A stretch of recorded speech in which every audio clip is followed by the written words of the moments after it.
ক্ষতিগ্রস্ত শুধু তারা যারা 4টি বিষয়ে সাফল্য লাভ করে তারা ক্ষতিগ্রস্ত নয়।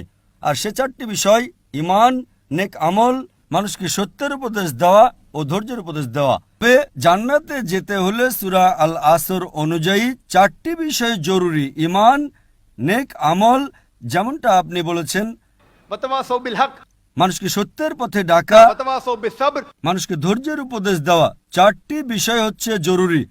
এই 4টি বিষয়ের মধ্যে যদি একটিও বাদ চলে যায়, বিদ্যমান না থাকে, যদি আপনি একটি বিষয় ফেল করে থাকেন, আপনি জান্নাতে যেতে পারবেন না।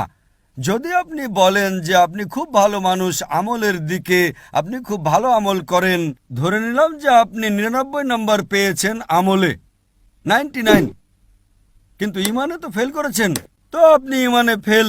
আপনি যতই নেক কাজ করেন 99% নাম্বার পান, 100 নাম্বার পান,